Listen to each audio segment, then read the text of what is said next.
Doing well. How are you? Hold on a second, Director Adcock. No, I've got it. I've got it. Okay.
Welcome to the Board of Directors agenda meeting for November the 24th, 2020.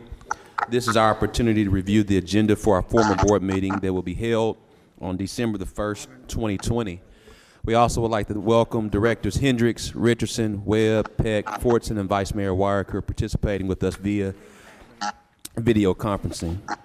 Today we have two modifications for today's agenda: the addition of a partnership with the City of North Little Rock and the Arkansas Department of Transportation to relocate portions of the Rock Region Metro streetcar infrastructure, and withdrawal of item 11 from the agenda.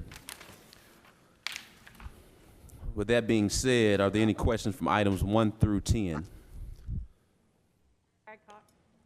Director Adcock? Yes, on the modification, does this mean that we are going to have the streetcar infrastructure in Little Rock instead of North Little Rock? And what is the cost to Little Rock?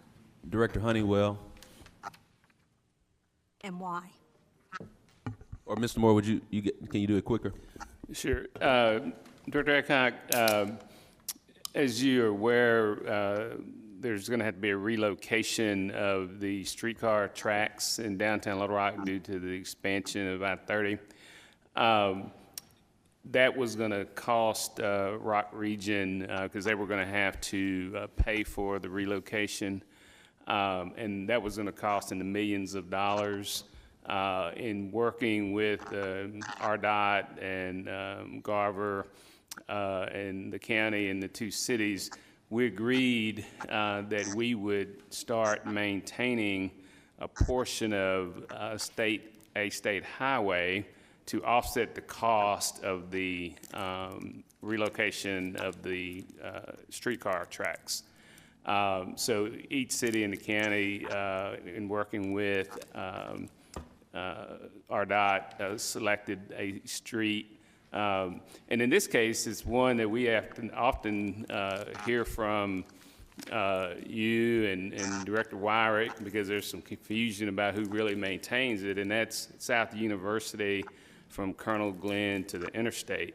So if this is approved, the city will begin to maintain, which we maintain already up to Colonel Glenn, but we'll maintain that portion of University going forward, and that will offset the cost to Rock Region, which would be in the millions of dollars to relocate. I'm not sure what street in North Little Rock or the county was chosen, but each entity is operating in the same fashion. Okay, so actually, what is the cost to the citizens of Little Rock for this? There's no capital cost, and we already have we already maintain streets through street ops. So again, over the years, we've gotten a lot of calls about just cutting the right-of-way there on South University, and we would always say, oh, well, that's state-controlled. So going forward, it will be our responsibility, and we won't have to go get, we won't have to contact them to maintain it. Okay, thank you. And Mayor, under 11, the withdrawal, isn't that the same as we're looking at over here in the agenda? What is the difference? Why are we withdrawing it in one place and adding it in another place? I can speak to that too, Mayor. This is the lien certification that the city moves forward with every year in November to certify liens to the county so that we can then collect on the property tax bill. Because of a lot of different things, turnover in staff, COVID, we did not get the notices out in time. So legally, we can't meet the time frame in order to certify those to the county. So we will be able, I did find this out yesterday, we will be able to keep those in place and certify them next year.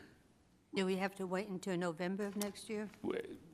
We don't have to wait. We just know we collect them all to a certain point, and then usually around September we put all the paperwork together. And what we have to do is have a public hearing if anyone wants to come down and challenge the lien. So we just didn't meet the time frame in order to do that. Okay, thank you. Thank you, Mayor. Thank you, Director Adcock. Seeing no other Mayor. Director Wright. Resolution number 8, I'd like to know the cost associated with operations of the First Tee. And also number 9, cost association with operation of the jail. I'll speak to, well, actually, it's, Sarah, if you could just come back and give me a note. John, you can start with number 8 while Sarah's going to get me a note. Yes, sir. Director Wright, there is no cost to us to have the First Tee program at the facility. Last year, we actually took over the operations of the facility, and we started recouping money, revenue at that time. So we're actually making money now rather than spending. Okay, so why are they operating it then? I mean, explain how it works. Sure. So what they're doing is just operating a program to offer youth golf services to people in the area. So that's primarily what they're doing. What we're doing is operating the golf course and the driving range and et cetera, and recouping the money that way. So there is they charge us fee for their program. We're not involved in that transaction, but they're self-sustaining on that end. Okay, that's wonderful news. Thank you. Thank you. Mayor, I have a question on item 2 also. All right. Director Wright, to answer your questions for number 9.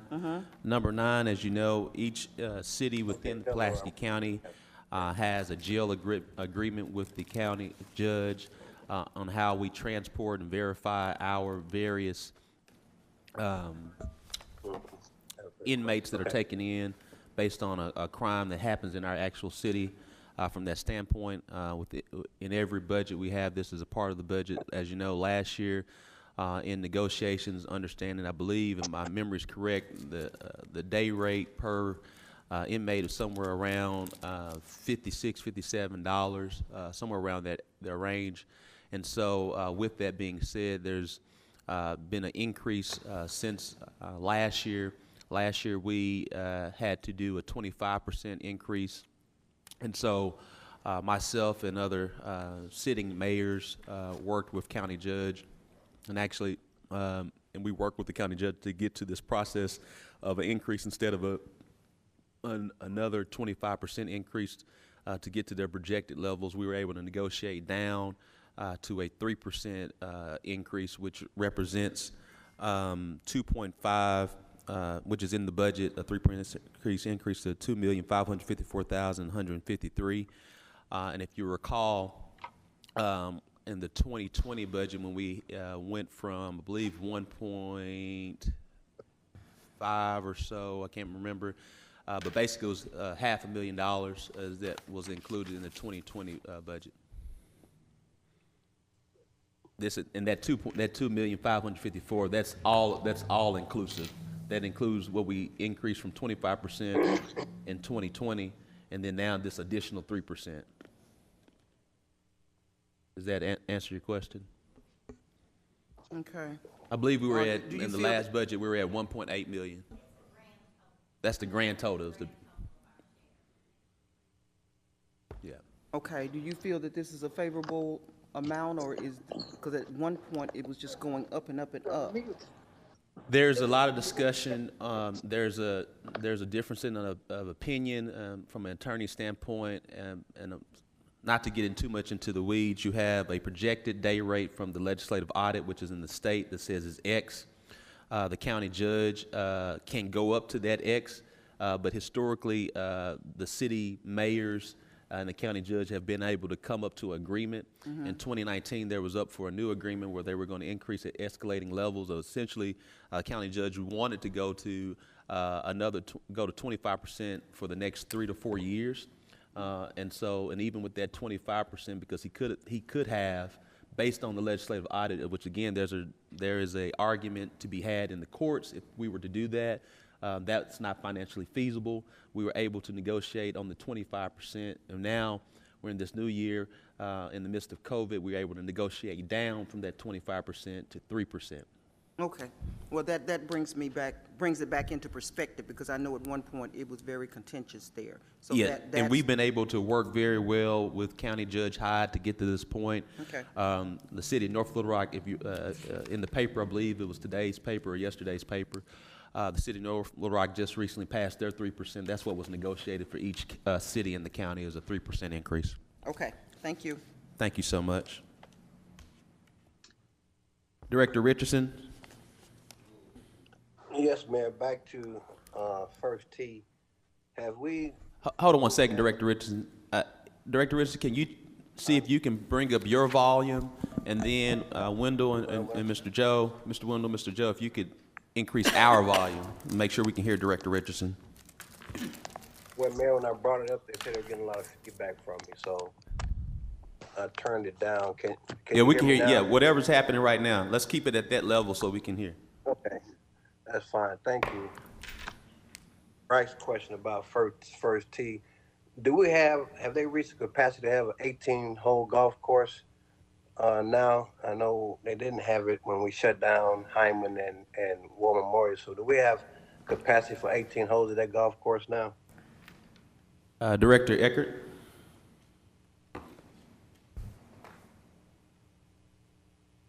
Director Richardson, the course itself has a 9-hole championship course and a 9-hole par 3 course currently. There is room at the adjacent park land to expand if that is something that we want to do. So Currently, we only have 9 championship, 9 regulation holes, and 9 par 3. Well, at one point, when we closed the other ones, I thought we had plans on some form of expansion, and I don't know if that was what you just referenced, but it seemed to me like we had some plans of expansion when we closed Hyman and War Memorial down, and I don't know if you could speak to that, or Bruce or the mayor, someone could speak to those particular plans with First Tee. So it is definitely something that we're looking at as an option. As far as the feasibility, we'd have to go through a design process to really get the full picture of what it would take to do that. So from that standpoint, then, would we have the resources? I mean, hopefully we'd have some kind of range with respect to our plans and our resources available. So given what you just said, what kind of resources are we looking at? Is that a premature question?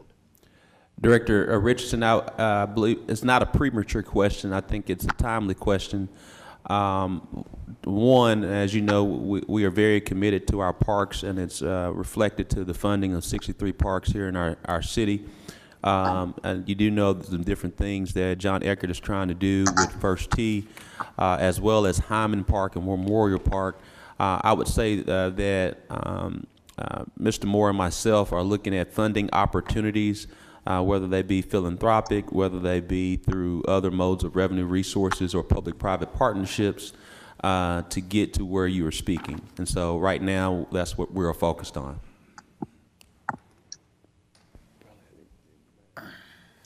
Thank you, Mayor.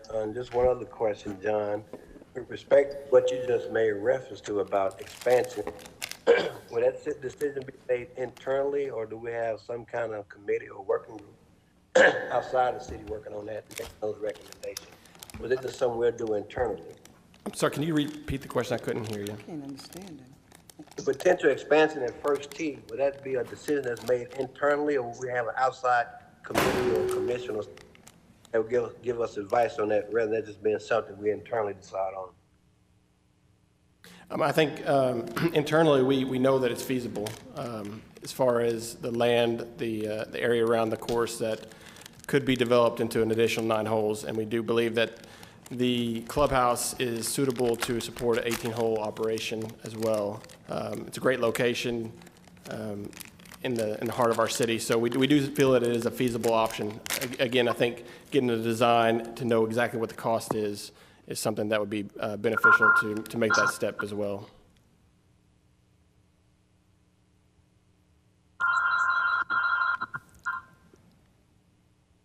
Okay, so with that being said, then, are we going to rely on outside independent advisory group to make that decision or make the recommendation to us in terms of, sorry about my phone, in terms of moving forward or not moving forward? How would the decision be made? Just with respect to expansion. But as far as making the decision to go ahead and design the additional 9 holes, I think that's something we have continued, we've talked about previously, and at the right time, when we feel that is appropriate, we'll, I think, make that recommendation. But I do think long-term it is going to be a beneficial thing for our golf operations, for our park system, to add 9 holes at that facility.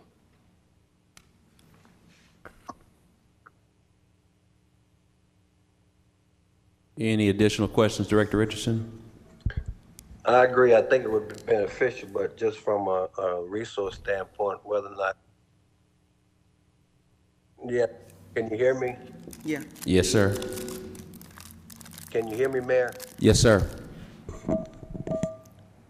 Mayor? Yes, sir. I can hear you, Director Okay. Richardson. I think with respect to the reason why we closed the other ones was, I think we attributed to, I think the rationale for us closing the other ones was that we weren't getting enough resources from the uses of those. And back to John's point, he said feasibility, then are we assuming that the actual use or the resources brought in by the use of that would actually pay for operations there?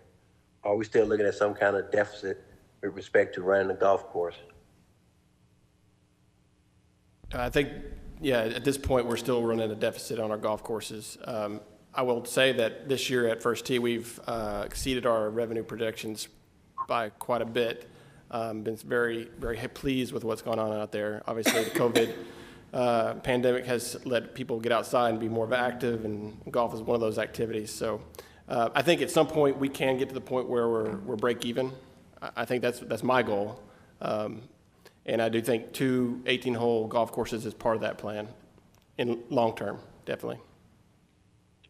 So if I heard you correctly, we are operating on a deficit, and you said we do expect to get out of that deficit mode. At what point in time are we projecting that to happen when we get to the point where we're not operating in a deficit anymore? Have we given a timeline to that? Is it something we've been looking at or thinking about? Is it something we've been hoping for? Again, I think it's going to be a process. We have to make some investments in our courses to make sure we get to that point. We've kind of went a long time without any investment in the courses, and it's come back to less and less play. So I think we're showing that we're putting some money back into Rebsman, and we're seeing some higher play there, and we're seeing higher play at First Tee as well. And we're expecting a good return on those investments. Those investments are going to cost us. So are we actually looking at it from an analytical standpoint of assessing whether or not those investments are going to pay for themselves over time? Just some kind of idea, some kind of plan on how we're moving forward. If we're still operating at a deficit, then I heard you talk about us having plans to expand it, which is going to cost resources. So the balance is whether or not those resources are going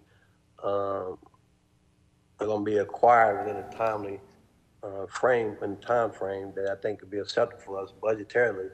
I think that's my biggest question about that. I don't have any problem. I think it's wonderful that we're planning on expanding it and dealing with it from an investment standpoint. But my concern is when are those investments going to start paying off and start paying back, or at least paying for themselves if we operate at a deficit standpoint? Yes, sir. I understand. And I think the 2 courses that we are operating are the 2 that have the potential to get us to that point of break even or better long term. And what kind of demographic information are we collecting at the usage of First Tee, and how much minority participation are we getting at the golf course?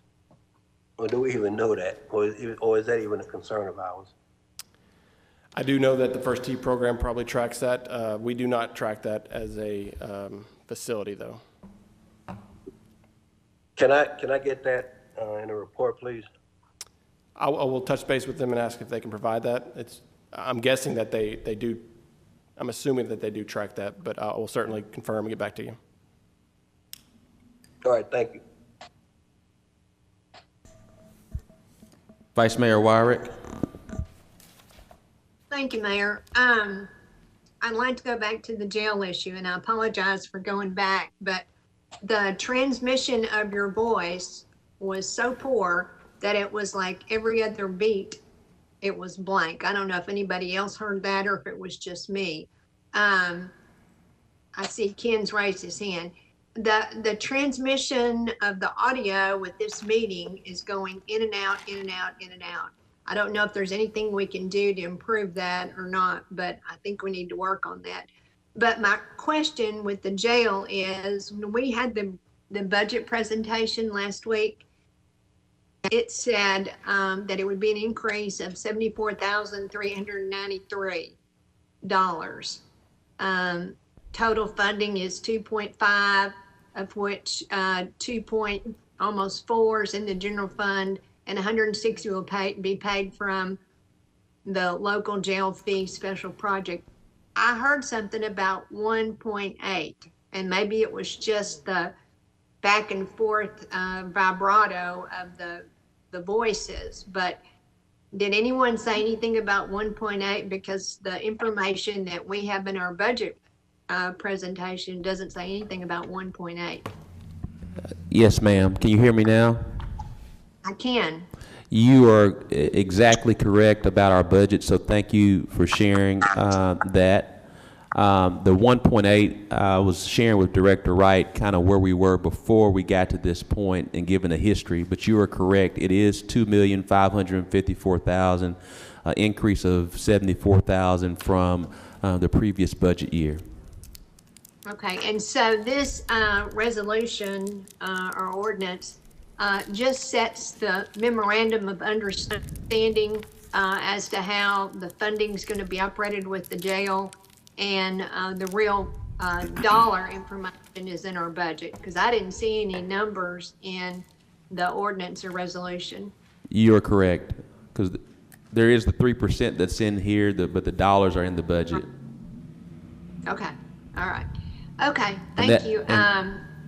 I'll try to let you know if the audio is bad. I think there was a delay, I think is what was going on, because I think when you were talking to Director Richardson, you were answering some of his questions in a delayed pattern after he'd already spoken. So if we can keep the audio going, that'd be really great for us and for our citizens. Thank you so much. Thank you, Vice Mayor. Any more questions from board members? Item 15. I have one. All right. So the order is Director Campuris, Director Wright, Director Hendricks, and then Director Adcock. Director Campuris, you don't have a question? Excuse me? I think you notified our team that you wanted to ask a question. I don't know which one what question you want to ask. All right, okay. Director Wright? Mayor, I'd like a list of the properties that we're going to abate. Do we have pictures? Director Howard?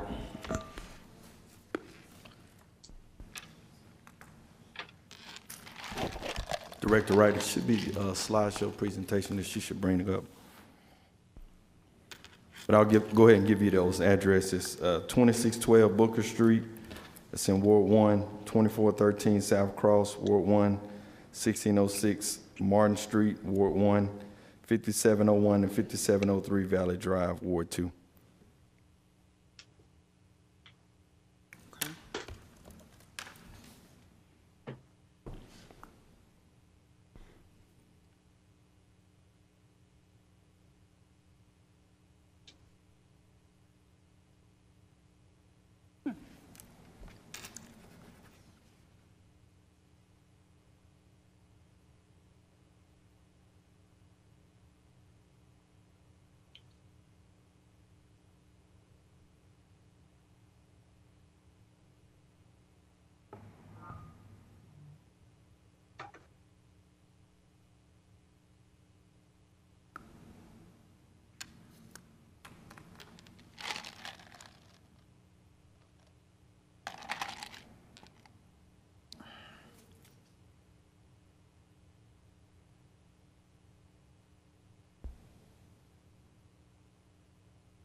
Thank you. All right, Director Hendricks?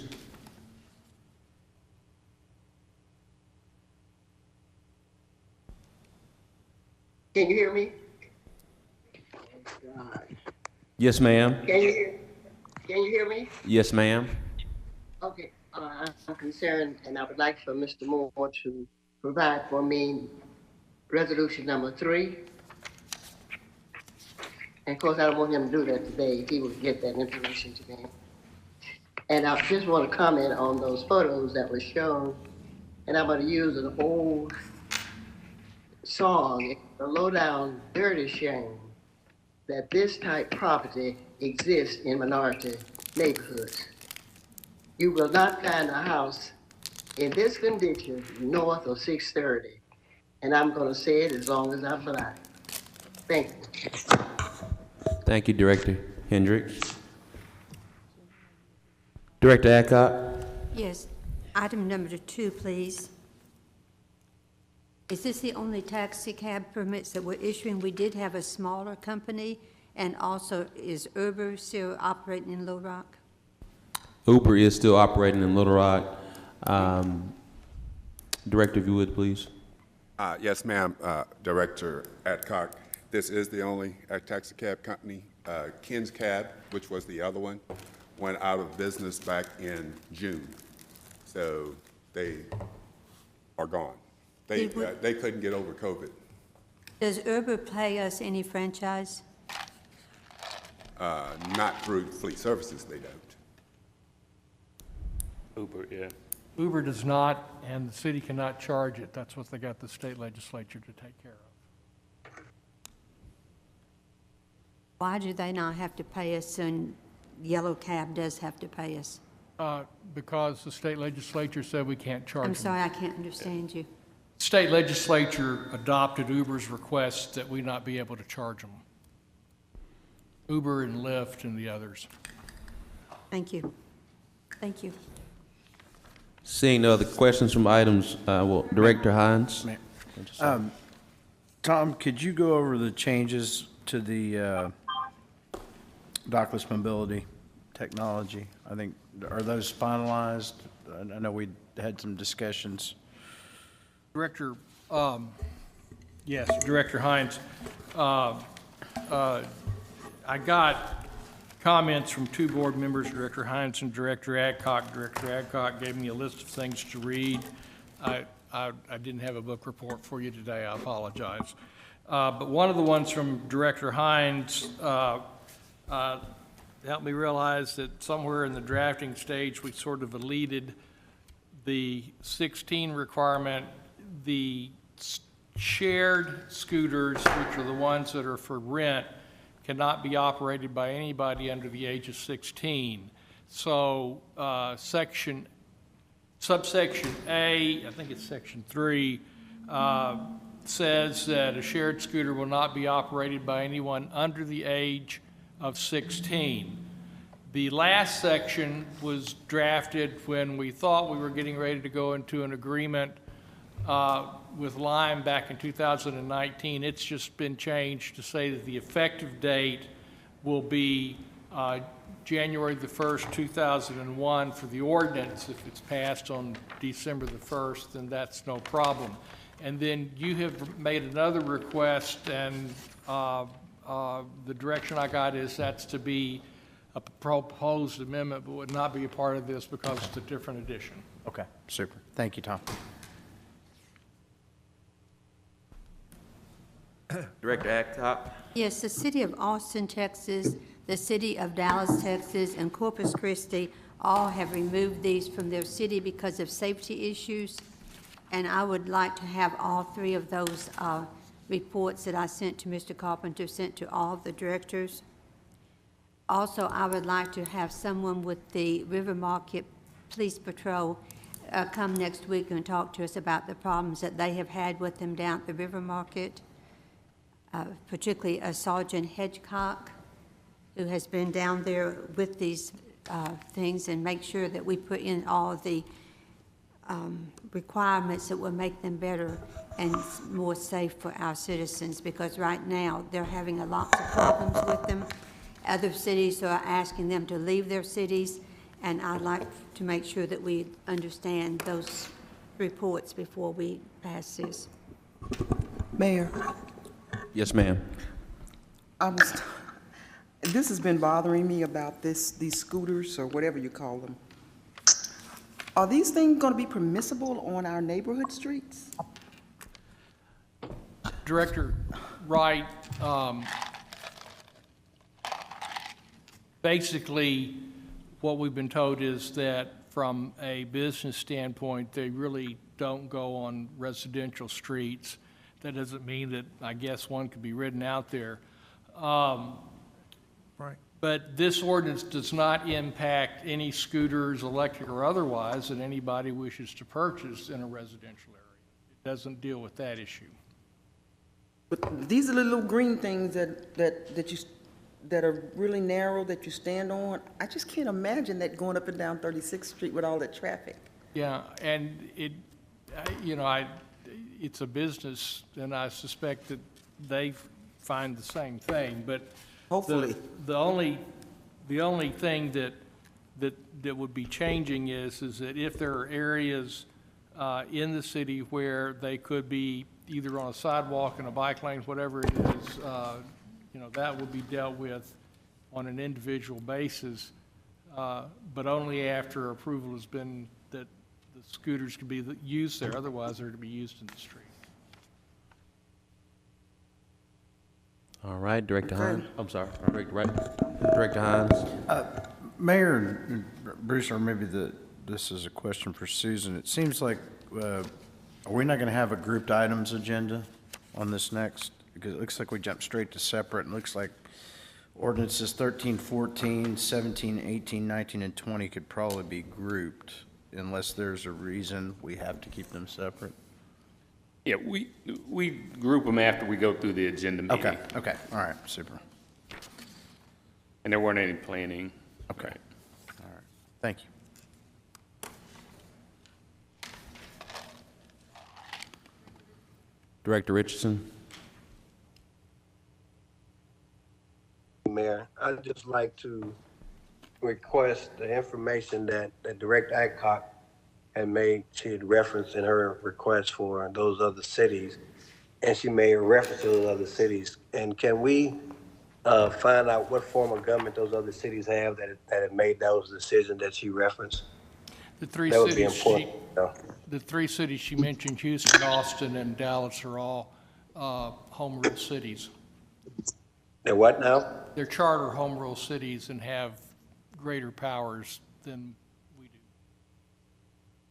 Yeah, I think, let me just, Director Richardson, what city attorney is trying to share is there are home rule cities and then there are greater home rule cities, and depending on what type of home rule city that you are, you tend to have the ability to impose different types of regulations that may or may not be in conflict with your state legislature. That is not the case with us from that standpoint. And so what I would share is that majority of your mid-sized and large cities have these dockless mobility, and those three that Director Adcock shared just have a different home rule capacity, so that they're not apples to apples, they're apples to oranges. Well, I guess, thank you for that. And I guess my question is whether or not they have a mayor council form of government or a hybrid form that we seem to have with a manager council form of government with a full-time mayor. So I guess I just want to know what type of government they were functioning under. Dallas is a city manager form of government. Austin is a mayor council form of government, I believe. Mayor. City manager as well. Yeah, you are right. That's right. What about Corpus Christi? City manager. Yeah. So they're all three city manager form of government. I think somebody mentioned Houston. That's a strong mayor. Houston is a strong mayor council. So it is mayor council? Yes. Okay, well, that information that John requested, I'd like for that to be included in that as well. Tom, are you going to send that? And city attorney is going to send that out to the members of the board. Thank you, Mayor. Thank you, Bruce. Director Hendricks and then Director Campiris. Yeah, I wanted to make the board aware that the Jeffries building has some questions, and many of the ministers and membership of the church that's really concerned is that we did not set a time for the sale of this property, the Jeffrey building. So it was, you should have been at my house when my phone started ringing. So I want to bring that back as an item we need to determine. We're not going to just say she's got a sale. She's either has a sale or she doesn't. She's going to accept what is being offered to her, which has been 2 or 3 years. The church has offered her two prices, and she refused to accept that. Yes, ma'am. So what I'm asking is that this will come before, and I will talk with you and Mr. Moore. Thank you. Yes, I ma'am. just want to make the board aware that we left that too wide open, determining the sale of that building. Thank Yes, you. yes, ma'am. We'll, Mr. Moore and myself, as well as Mr. Collins, we'll work with you on that. There may be a way to get that done, but we'll figure that out and work with you. Thank you. Thank you. Director Compuris? Tom, on 16, let me ask you a question. Yes, The way I understand it, the legislature has put in regulations about these. yes. And I will have to tell you that in my other life as a physician, I think this is really dangerous, putting people on the street on these little things. And I think it is dangerous to pedestrians, and it's also dangerous to the people riding the scooters. And I know that we don't have the ability to not do what the legislature says, but I think back upon when the Game and Fish told us that they regulated hunting and that we could have hunting in the city, and we really couldn't do anything about it. And you came up with the idea that that's true, but that we could pass a regulation saying that you couldn't discharge a firearm in the city limits. And I wonder if there's not some way in the next week we can think of something for health and safety reasons that we don't, that at least I would be comfortable voting for. The majority of the board may want these, but I think they're unsightly in many ways, and they are certainly a safety issue with putting them on the street, riding them, and I think young people riding them is even more dangerous. So think about if there's anything that we can do that's legal that goes back to what we did with the bow hunting and with the deer hunting in the past. And Director Compuris, I just want to make sure everyone's aware. There's only certain things that we can do that the state legislature allows us to do to not be in conflict with the state legislature. So that's number one. Number two, I do want to remind the board these scooters have been on the city of Little Rock Street since 2018. And so the point of this ordinance is to obtain revenue that we're not currently receiving. And it's hard to put, not sharing that, definitely not disputing with you of any health and safety issues at all, not disputing that there may be even some conflict with Law Enforcement Director Adcock. However, our hands are tied to a certain extent based on the state legislature. And so that's the reason why you have companies like Lime and Lyft and Uber, and not only do you have this mobility of these type of scooters, you also have what we call now bike share. And so any major, mid-size, or large city has these. Those that do not, which is a very few, and those are the 2 or 3, maybe 4 that Director Adcock has shared. Those that have changed it, they have a greater responsibility in regards on how they operate in their consultation with their legislature. And that's the reason why they are able to do that. Those are the type of confines that we do not have. We're operating within those confines. This ordinance is to allow for income. Right now, we're not getting any revenue on the streets, and these have been on the streets from 2018. I know everyone wants to put more restrictions. We get that. There's certain things that we can and cannot do. And I would say, being a millennial myself, and this average age of this city is 36, that we don't want to put on so much restrictions where we can be seen as an entertainment policing city.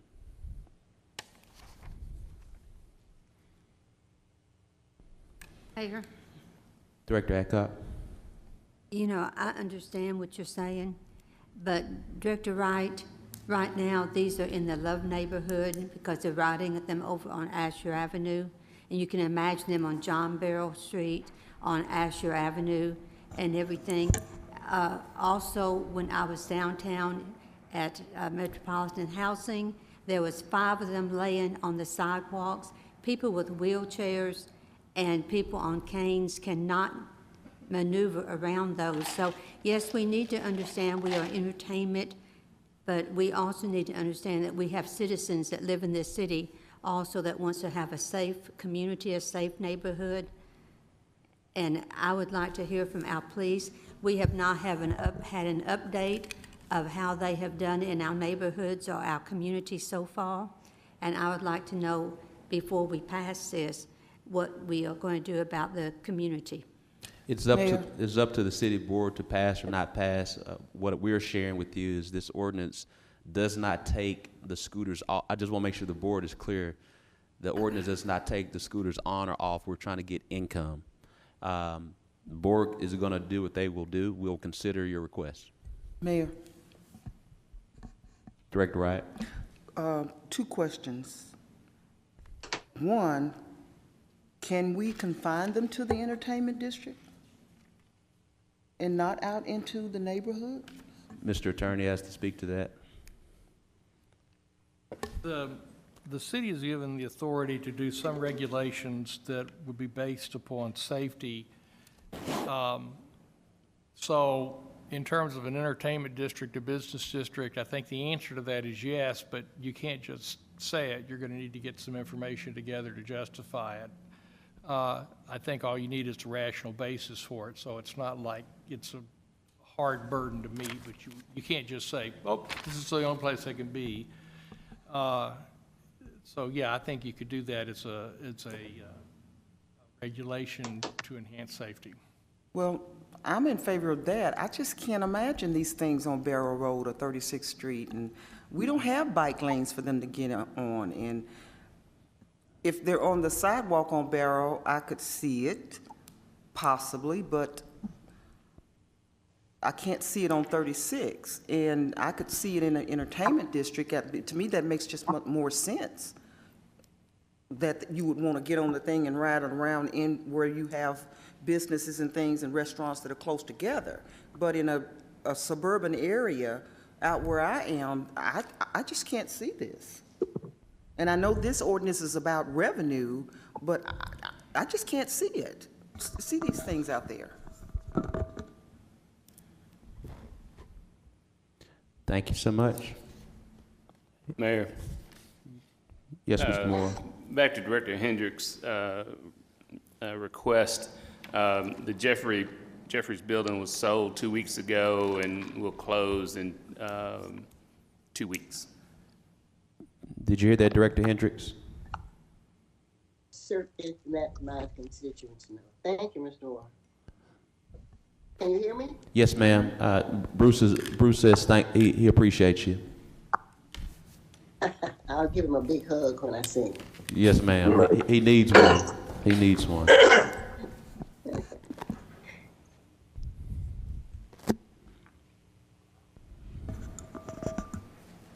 Director Richardson. Thank you, Mayor.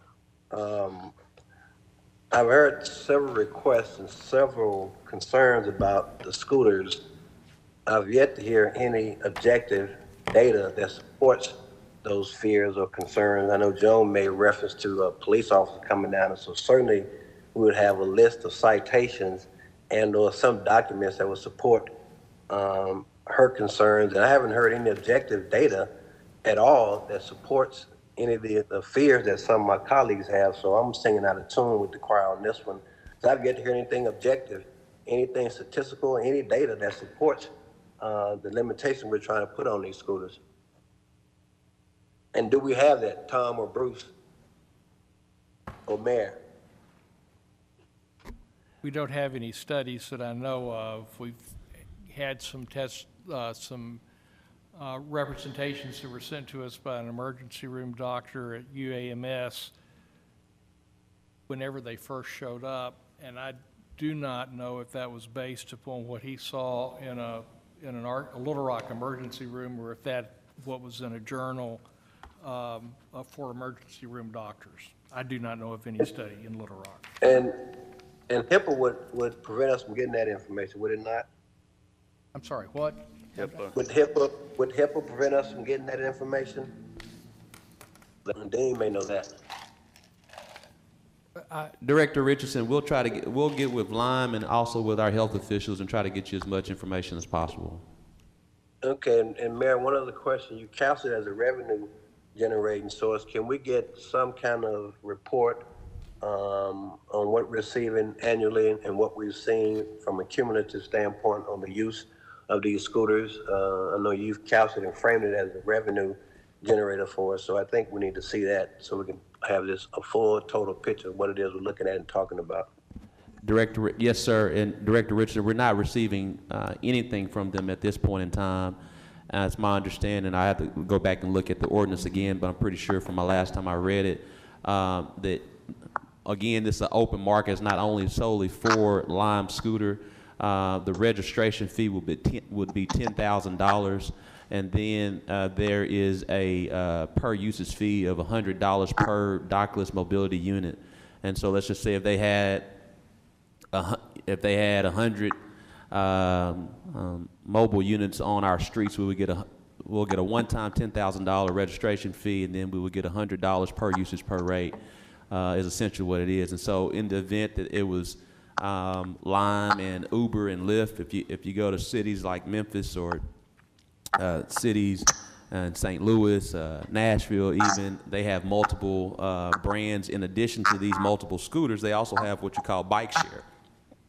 And so just think, each of those companies are paying a registration fee, and then there also is a per usage, per unit fee. And so we're not getting anything right now. We're getting zero. And so every scooter that you see on our streets right now, your city is not getting anything.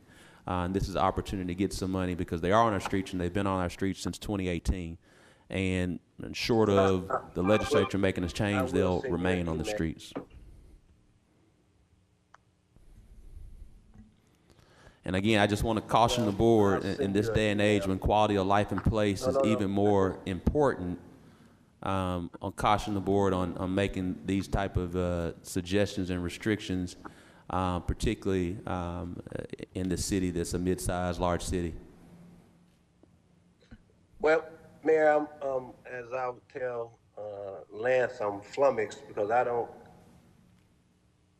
quite understand that calculation of the per usage fee you just mentioned. I don't know if you're talking about per docket. Certainly can't be per unit per scooter. That $100 per usage rates, are you referring to all of those in that dock? I'm confused about that. I think it's 75 per scooter. 75 is, And that was 100. Okay. Yeah, and it's for any scooter they put into use in Little Rock, we would get $75.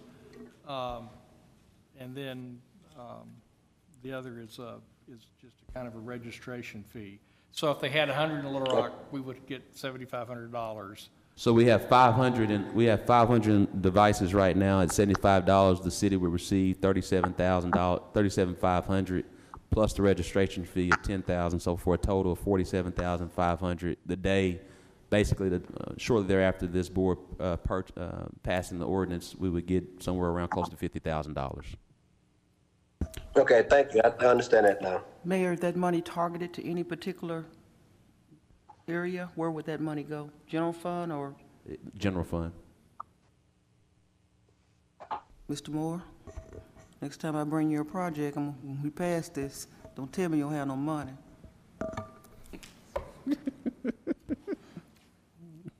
Thank you, Director Wright. You're welcome.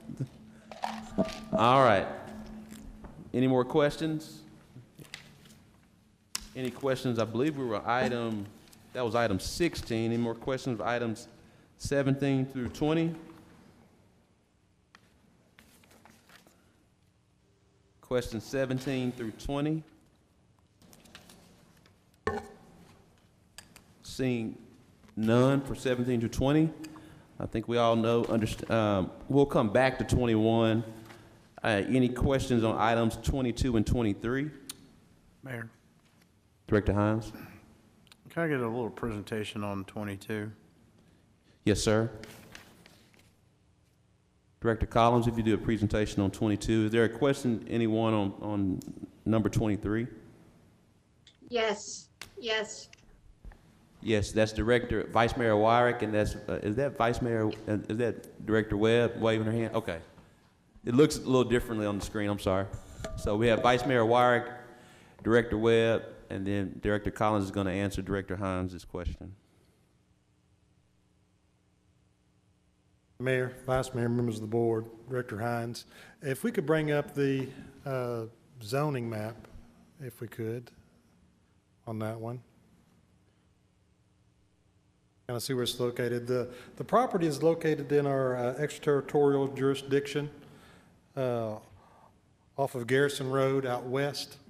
What the property is these are large lot, a subdivision, more rural subdivision. The entire tract itself, approximately about 24-ish acres. About 5 acres of it is residential, existing. The zoning out there right now is existing R2 residential. The home itself, I believe, is a 2-story home, a large home running about 14,000 square feet. What they're requesting is to operate an event center in regards to primarily wedding venues. They're also looking at other uses of the property, charitable events and weddings on a limited basis. The neighborhoods, citizens of West Pulaski was notified, and everybody adjacent with 200 feet of the property was notified. We did set some conditions on this as a planned development. What we wanted was operation to be over essentially by the Pulaski County noise ordinance by the 10 p.m. We originally requested it from Monday through Saturday. In the Planning Commission, an additional day intermittently of Sunday was added at essentially the same time frames. We did set some conditions that the event center was used as secondary to the residential use of the home. We also set a condition in there that if they do not use the property as the event center and it's sold, that it does not transfer to the new owners. It stays with the current owners only. That no additional permanent structures were to be allowed other than they had proposed a single outbuilding that they'd shown in their site plan. And then we limited to no more than 200 guests out there, and then they had some ADA parking that they needed to comply with. It had been operating as a wedding venue event center prior to this. There were several people that showed up in opposition. Staff recommended approval just for the area that it's in. And I explained the acreage of the overall tract of land and the acreage of what was being used currently as a residential area with the home and the surrounding lawn. So we felt like, out there in that area for that large tract that this would not be that obtrusive. There were objectors showing up. Let me pull up and see how many. There were 5 registered objectors that showed up to the Planning Commission. The main concerns that they was expressing was just the commercial business that was allowing commercial vehicles to be, they was driving through the area and the roads that they're on. Also, there were several a couple that were adjacent to that property that you could actually see the parking, the vehicles, from their property, so they was in opposition to that. So the Planning Commission voted. It was a vote of 4 for it, 5 against it, and 2 were absent. Jamie, I know that there was, that property has an easement that goes, I guess, to the south on here through another residential neighborhood that the Goodwins paid for. And I know that they were having an issue with the traffic from the venue going that way. I think they have since stopped that. Is that correct? They have had some commercial vehicles go that way, and that gate is supposed to be shut, and that was presented at the Planning Commission as being something that they would do. Since the Planning Commission, there has been other venues since the Planning Commission decision. At one time, we have gone by to take pictures of the property. That back gate was closed, but another venue, it was not closed. So I would say they are trying to close the gate. I cannot tell you which one, I think it was the latter one, closer to now, that the gate was closed, and an earlier one it was not. I'm real familiar with property. My daughter shot some pictures out there when she was in high school, so it's quite a distance to those houses down below them. So, all right, thank you. Vice Mayor Wyrick, then Director Webb. I just have one question. It was not clear to me, is this already operational now and we're just trying to bring them into compliance with an event center? Yes, Vice Mayor. They were operating as an event center, and it was an enforcement action. Okay. All right. And it looked like there were 5 or so people that were in opposition to it. And apparently the Planning Commission could not come to pass it. And what was the thinking of the Planning Commission? Well, there were several that spoke in there, primarily just of uses. One of the commissioners questioned the use of their home as a commercial home or event center. Another commissioner talked about the PCD and just asking about questions about timing and how it could be used and transfer in the future. And one of them did ask about if there was other entities in the utilities that reviewed the application, as in Little Rock Water Reclamation Authority. Okay. And I'm looking at the presentation that Michael Bowman, who lived on Garrison Road, when he spoke to the commission, and he talked about the access of emergency vehicles on narrow roads and risk involved in the serving of alcohol for guests unfamiliar with the dark, narrow roads. I'm not familiar with what this area looks like. I mean, obviously, I know where I know where Garrison Road is, but does he have any? I mean, is it true what he's saying that they're traveling narrow roads to get to this? And does that create an issue with emergency vehicles? Did y'all look at that whenever you were coming up with the recommendation to approve this? The widths of the road are rural in nature. If you look at on the zoning map, if we could zoom out a little bit more, maybe you can see some of where their access is. So if you look at it, as I believe Garrison comes off of Ferndale Cutoff, so as you get further to the property, it gets more rural in nature.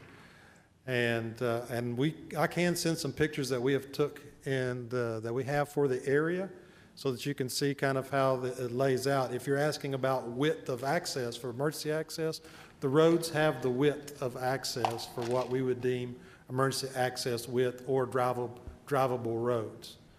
Okay. And there was another lady that talked about a strict bill of assurance. And I know that's not one of the things that this board or the Planning Commission acts on, but years ago, we deemed that that was important information that should be brought to the Planning Commission and to the city board. And according to her testimony, there should not be any commercial activity involved on this property. Did they bring a bill of assurance? Have you looked at the bill of assurance? We have seen the bill of assurance, and yes, there is stipulations in there about commercial on the properties, not being allowed. However, as you have stated, a bill of assurance is not anything that the Planning Commission acts on. It is. But it is a piece of information. It is a piece of that you're information. supposed to take into account whenever you come up with your recommendations. Yes, ma'am. Okay, and y'all deemed that that was not a big deal, and so that's the reason why you made the recommendation to approve it? I wouldn't go and say that we didn't believe that it was a big deal as far as having a bill of assurance. A lot of bills of assurance that are set in a subdivision also have expiration timeframes or not enacted or not enforced in subdivisions. Has this one expired, or is it still in effect? I will have to look at that in more detail and give you the answer to that. That I do not know. I believe that at the time, the residents that presented it believe that it is not expired. You believe it is not expired? Yes, that's the way it was presented at the commission. I will have to get a copy of that, and I could be more than welcome to send it to everybody. Okay, well, that's important to people whenever they buy a piece of property or they sell a piece of property. They put covenants on it that really reflect what that property is supposed to be used for. And I was behind making sure that if there was a bill of assurance, that it was brought forward so the board and the commission could see that. I also would like a presentation on 23 when the questions are done with this one. Director Webb.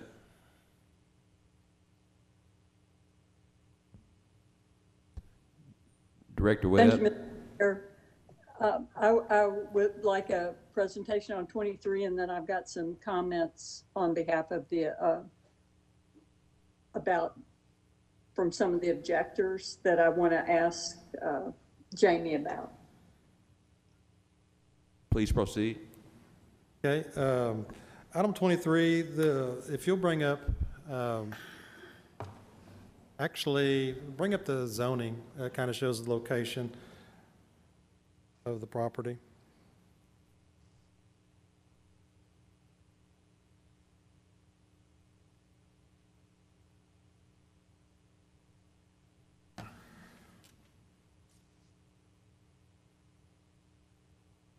So what we're talking about is the applicant is proposing to really combine and re-subdivide. There's 4 lots. We're looking at 2 red areas that are just south of Cantrell on Taylor Street. What they are doing, they're subdivided into 6 lots. So in general, it is 4 lots looking to combine and re-subdivide into 6 lots. In that, in general, they're looking to be about 140-foot deep, lot widths range, but they're in the 30-foot range, 31 up to 36. I believe that's the corner lots. They're looking to access and park in the rear. If we could switch over to just one of the sketches, I believe. That will show the general layout of the homes.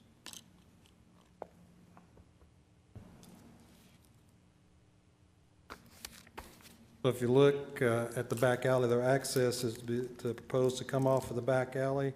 Each residence will have parking for 3 vehicles. 1 is to be in the garage and 2 off of the driveway.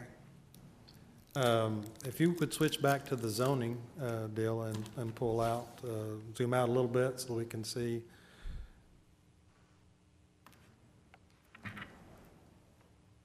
If you'll, one of the deals that the staff commented on for our recommendation for approval is, if you'll look, it's just roughly about a block south and a block over to the west where there's more of a dense planned development there. So it is happening in the neighborhood where they're taking some of the residential area and making it more dense. So we felt just increasing the density from what would be 4 homes to 6 homes could be supported.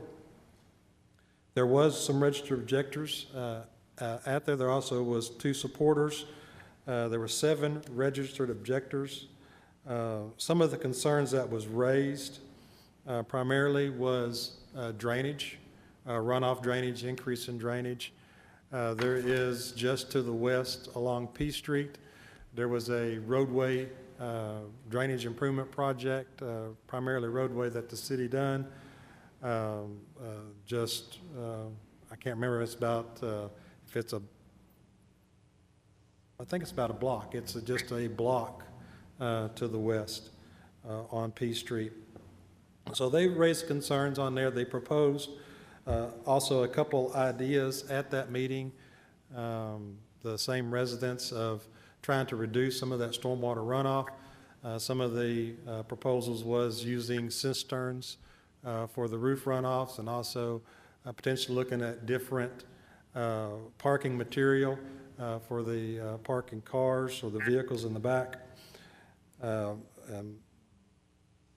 And the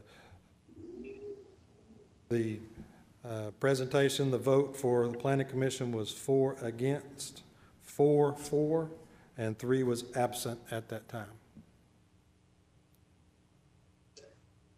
And Mr. Mayor, do I still have the floor? Yes, ma'am. Thank you. Jamie, thank you. You mentioned another development a block or so away. Can you tell me when that development was constructed? I'll have to get that to you, Director Webb, but I can. It's a planned development, and I'll forward that information to you and to everybody at the board. That was on Polk Street, correct? It's at the southern end where it dead ends and turns in, and it was, and the reason that one of the reasons we supported that is it is good to have a mix of density and development.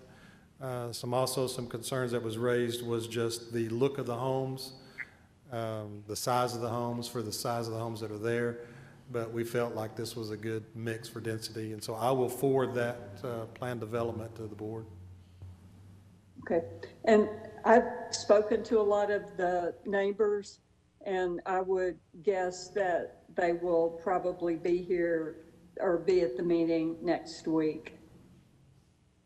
Yes, and some of their also concerns that they raised is if you look at the site plan that they had on there, it appears that there are 3 identical footprints, 3 identical homes, and that was also a concern that was raised. The applicant did say that this was just schematic, what they could potentially put on there, that the homes were not going to look exactly like. They have not submitted any type of building plan for review at this time. And so that was something that they did put out there at the Planning Commission, and that was a concern that was raised by the citizens that was there. Thank you. Thank you so much, Director Webb. Seeing no other questions from items. I have one question. Director Hines. Jamie, back on 22, there's no proposals in that application for them to build any new structures on the front, in the front yard of that? There is an existing, let me go back to that one. I believe there was an existing outbuilding that they wanted to utilize, but in that, in our recommendations, we specifically said no additional structures for that use. There is going to be some construction in the front that may need to happen due to placement of an ADA parking pad and accessible route. There will be some of that, and I believe their placement would put it at the front location. So this proposed future 40 by 80 outbuilding that already exists, or? I believe in the write-up we was putting in that the condition that allow the one. Say again? If you hold on a second, Director Hines. As we put in there that no additional permanent structures are allowed other than the single proposed outbuilding that's shown on the site plan.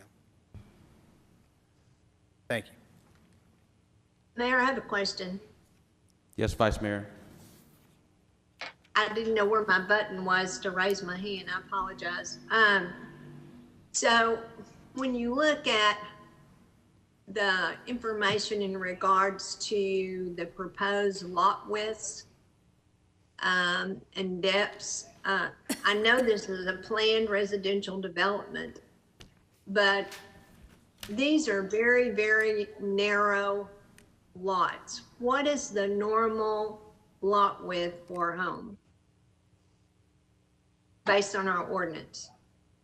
Well, based on our ordinance that was just passed, I believe, I'll have to go check it, it reduced it down to a 35-foot minimum width. It was at a 50. This is a proposed zero lot line development, essentially. If you look at the layout, one side is on the lot line, giving you about 5 foot between the homes. That is a lot width that is supportable in a zero lot line type of scenario. Okay, and I know you're going to think this question's crazy, but I'm going to ask it anyway. What's the width for a mobile home in a mobile home park? Is it not like 35 feet? That's a good question, and I don't. We haven't done a mobile home subdivision in a very long time. Well, what I'm visualizing, I'm thinking it's like 32 or 35 feet, and now we have homes that are 31.3, 31.8, 36.8 feet wide. That is very, very narrow. It is, and there has been a trend going since probably about somewhere between 5 to 10 years ago of reduction in size of homes. You're always going to have the larger homes that are put in, but also looking for the reduction of width of lots. If you remember, it went from our typical width lot, if you look at the lot and block in downtown, was a 50-foot wide lot. That was a typical lot, but you could buy portions of that lot. You could buy the single lot, you could buy 2 lots, you could buy half a lot. And then when we went to more of the ranch style home in the width, it sprawled out and you became a lot wider, 75 to 100 if you're looking at the Midtown area. And so this style is being utilized. We've seen a couple subdivisions. One of them is in your ward that got approved last year that is more of a zero lot line style subdivision that comes in. And so this Where is is, that?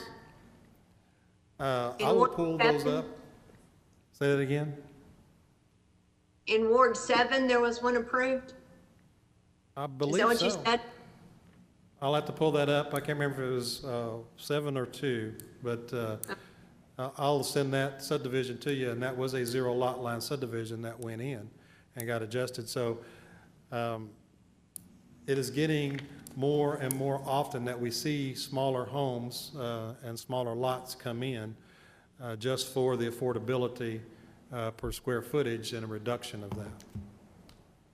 Okay, and then the depth of the lot is 140 feet. What's the normal subdivision lot depth?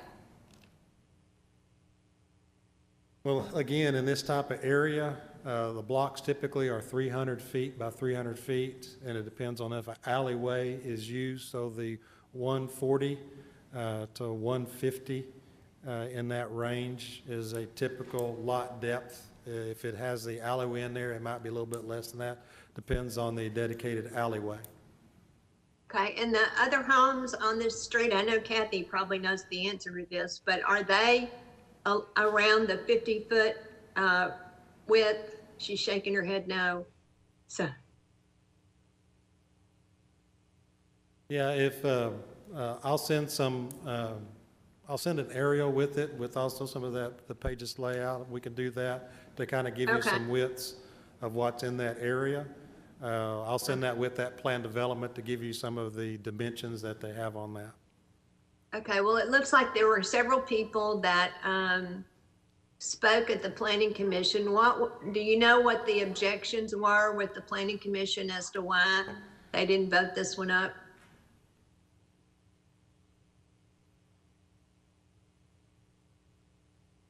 I'm looking at the comments. I don't believe there was a lot of conversations from the commission itself. Like I said, some of the stuff that they were hearing was drainage issues that was coming off of increase of rooftop, increase of parking area that would increase the runoff in an area that was already seeing runoff situations.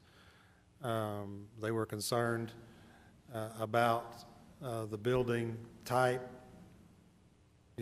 looks, size of it, but we did put down there Commissioner Brooks' comments, and his comments primarily dealt with the pricing of homes. Kind of, if you get the larger homes, that throws a lot of people out of that medium income purchasing those homes and trying to find a good price point. Okay. There was one person that I think maybe it was Mr. Nowlin, and he had 3 points that he brought up. One of them was to conduct a drainage study. Are you aware of a drainage study that's been done in this area? The only drainage analysis that was performed in this area by the city was when we did P Street, when we widened it and installed drainage and extended the culvert. Okay. I know sometimes we don't always get information like that. Maybe it wasn't answered or whatever. So I was just curious to know. Are we concerned about the drainage in the area? That's probably out of your department, isn't it? Yeah, that's a drainage is an issue in the Heights as a general statement. When developers built that area, they put homes over drainage ditches, undersized pipes that are not ours, that are private, underneath homes. And that was one of the scenarios that I can say, because that was underneath in development while I was over at Public Works on P Street, that was even the culvert that was going up underneath P Street had that issue. And but if you're looking at the stormwater runoff from a residential site, you're allowed a certain range of what they would call a runoff coefficient. So yes, you are taking down 4 homes and replacing them with 6, but you need to look at the square footage of the rooftop, square footage of any impervious versus pervious area.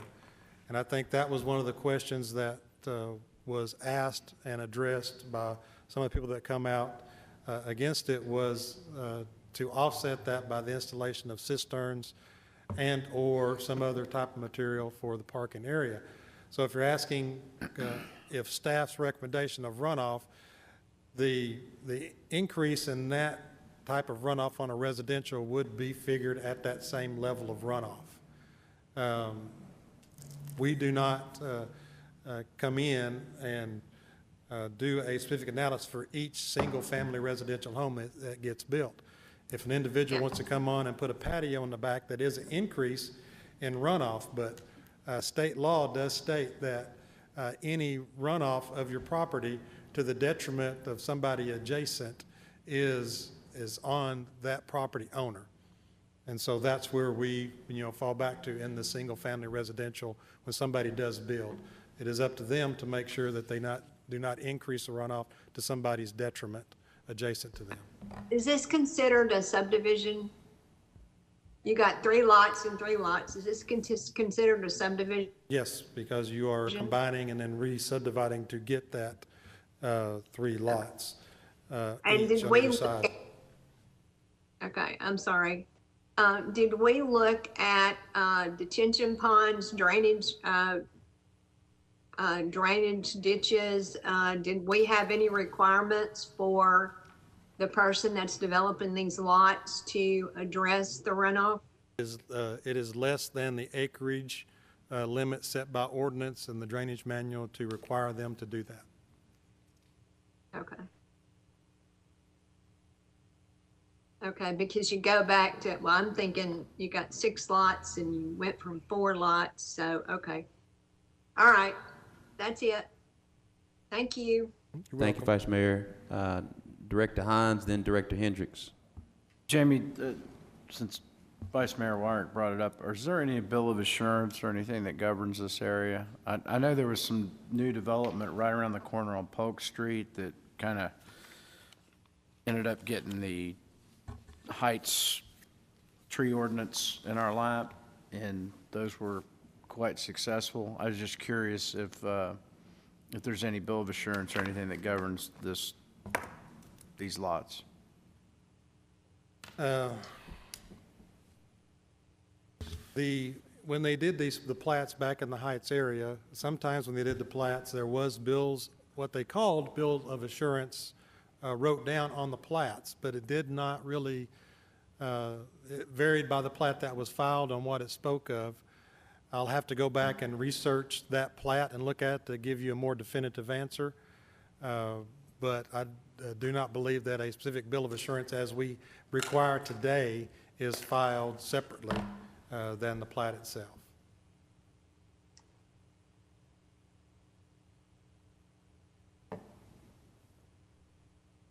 Director Hendricks.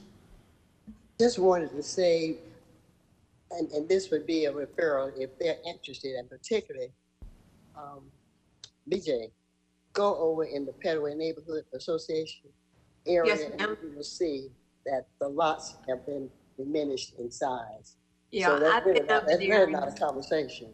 Yeah, I've been over there and saw those. Thank you. Well, why are you whooping about this? Well, bye. I don't know that I'm whooping, but I am asking a few questions. Thank you. Yeah, too long. Thank you, Mayor. Thank you, Director Hendricks. Thank you, Vice Mayor. We'll now proceed to item number 21, which is our budget ordinance, the proposed budget for 2021. Are there questions from members of the board? And as you Mayor. believe, we'll come to you first, Director Wright. As everyone is aware, we shared the proposed revenue projections 2 weeks ago. Last week, the combined 21 revenue projections plus the 21 proposed revenue expenditures for the complete budget. The budget ordinance was placed on the agenda on this past Friday as well. Mr. Moore sent an email for additional documentation on the general fund expenditures by category, so board members were able to see that information as well. Again, it's part of the budget ordinance to be voted on next week. Are there questions from members of the board? Director Wright. Mayor, I just want to let you know that I did meet with Mr. Moore Monday to discuss the budget request that I submitted to you and he, none of which got any funding. And I'm not sure if I got any confirmation or any intention to provide the staff assistance and a directive to investigate alternative forms of funding for the projects that I have submitted. That is one of the reasons that item 12 was put together, which is the targeted community development initiative, because we go through the budget process year after year after year, and there's never any intentionality toward putting funding in areas that need support, that suffer from substandard housing and so forth. And when grants are made or applications are made for additional funding, the areas especially in my ward, are not ever considered. That's why I collaborated with Director Richardson to put together this targeted initiative to try to get some help in those areas. And this budget process mimics prior year budget processes where there's never any intentionality or directed funding, yet we continue to fund outside agencies, we continue to fund all of the things that we always fund, and our neighborhoods are continuing to deteriorate.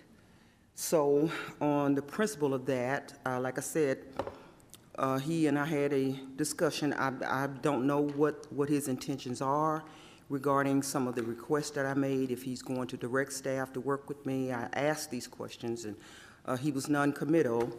And until I get some type of commitment on it, I'm going to have to be a no on this budget. Mayor, I'm just, you know, we just met yesterday. You gave me an additional list that, a 2-page list, and at the top of it was, will you commit housing staff, park staff to look at the redevelopment of Union Park?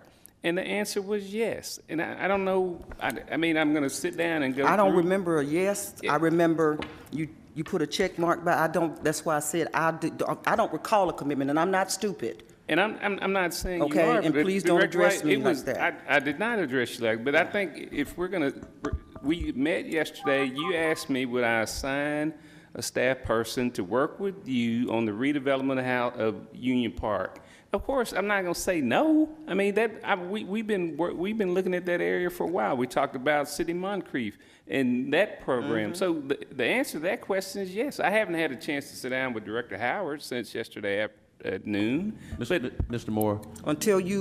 So you will have a chance before we vote next week, is that correct?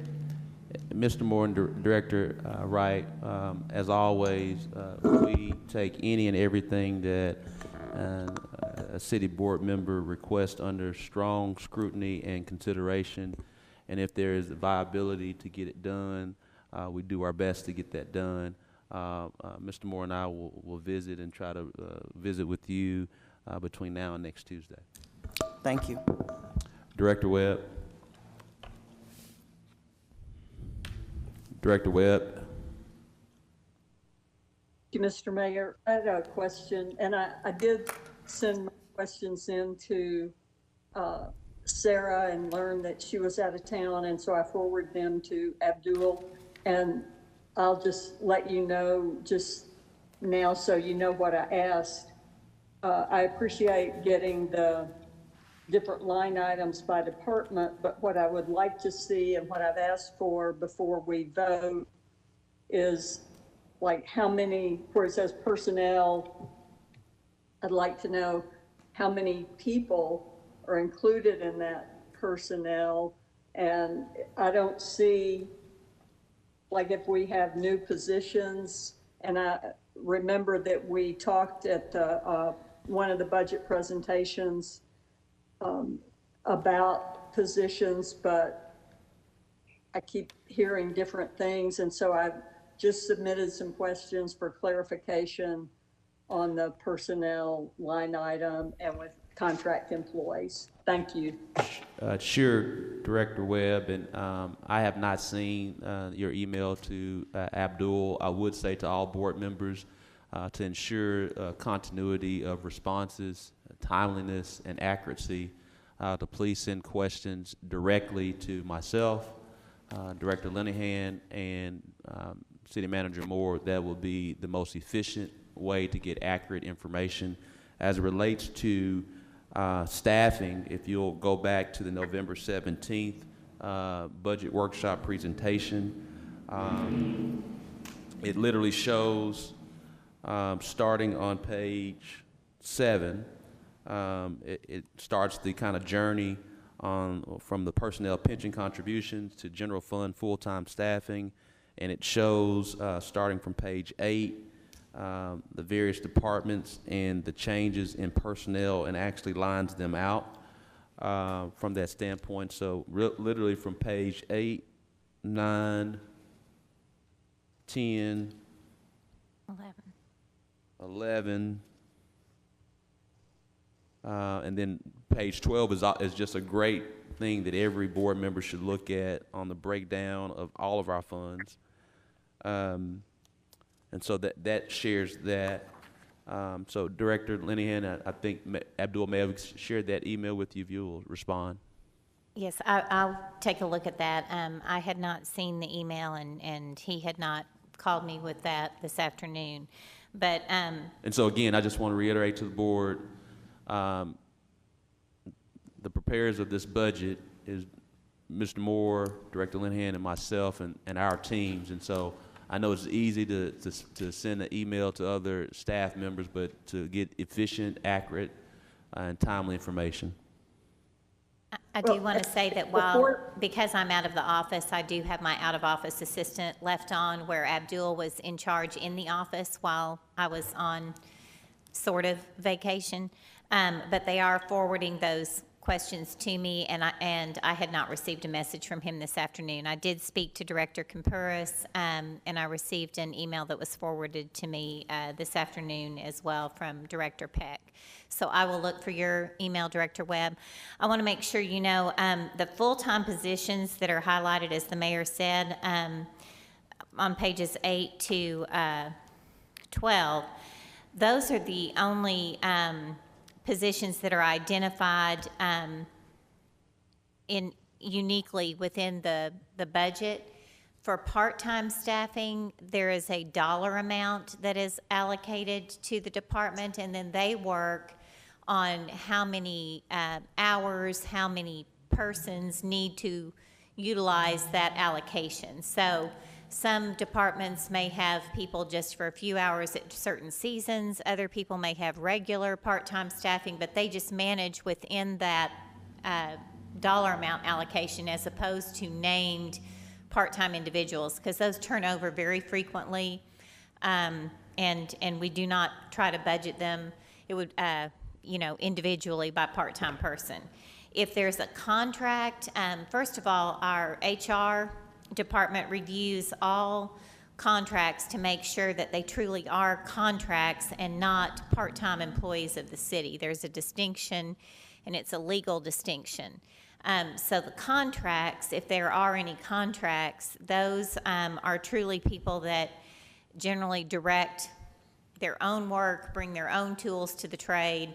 It's they're not under the close supervision necessarily of individual city personnel. They're performing a service that they generally perform for multiple entities, not just the city.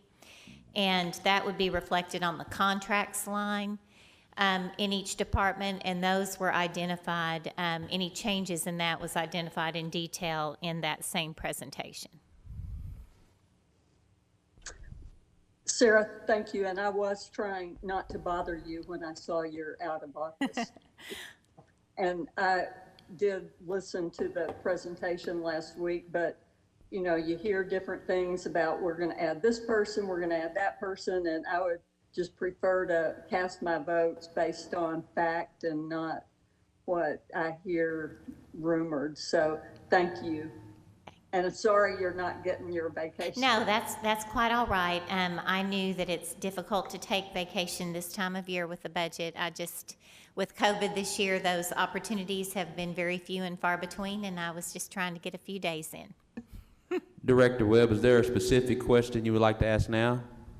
I will email you, Mr. Mayor. Thank you. Thank you.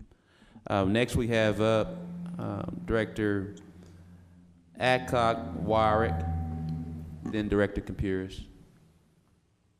Would you tell us the definition of a part-time employee? I don't know if there's a specific definition. Some of them may, some part-time employees do occasionally work 40 hours a week and for a limited period of time. They aren't here for an entire year.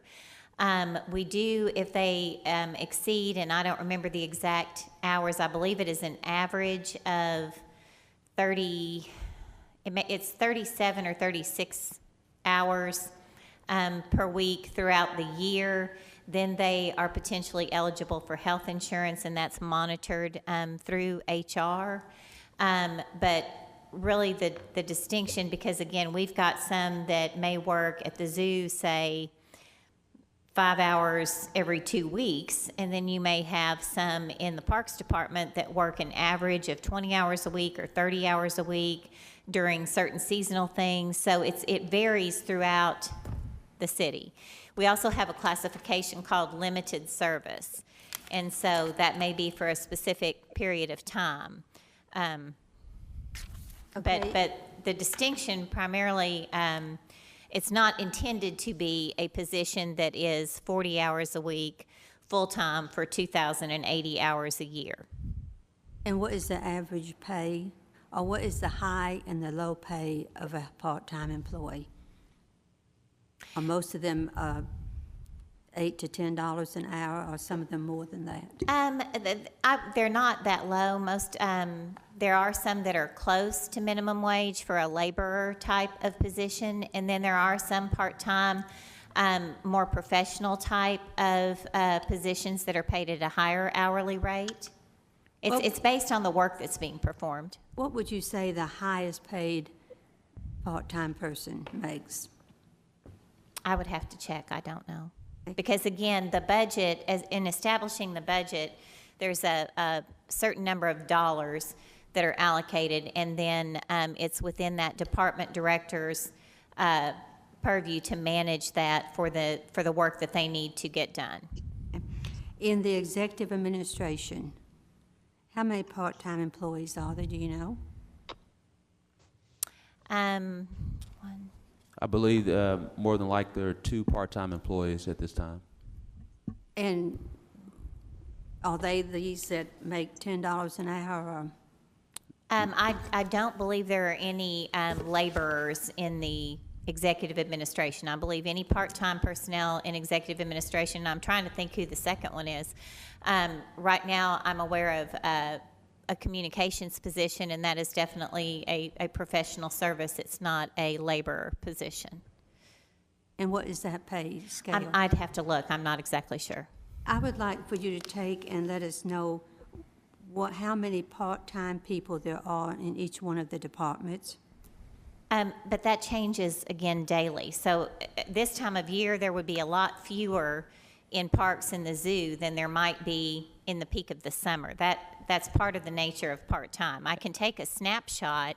And Director Adcock, I can be very specific with you as she's sharing. A part-time budget is not based on a number of units, it's based on a number of dollars, based on a period of time, and so it fluctuates. But as it relates to the executive administration, there is a part-time communications position that's been functioning since we took office in 2019. It's the same position you voted on in 2019, the same position that is in here in 2020, and from that standpoint, there's been no change.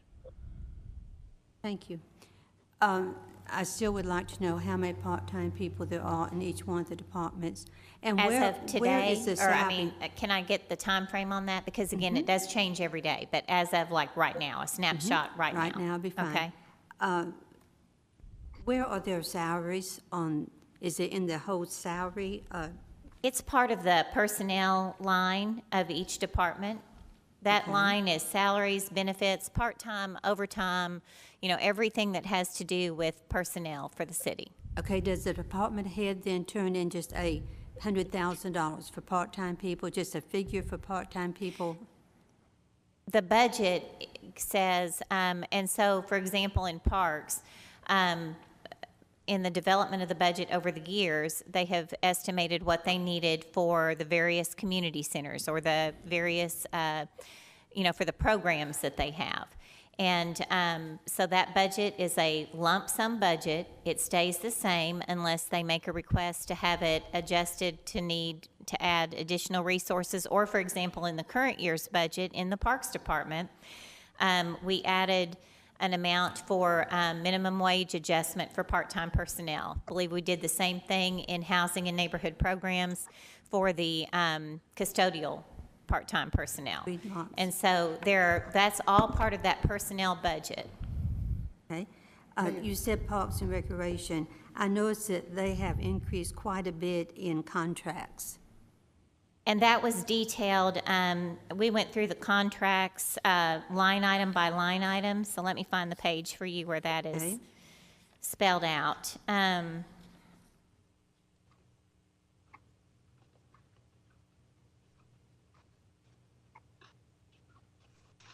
Okay, so contracts begins on page 22 Of which document? of the November 17th expenditure presentation. Okay. And under Parks and Recreation, it says net increase of $184,000. Do you see that? Mm-hmm.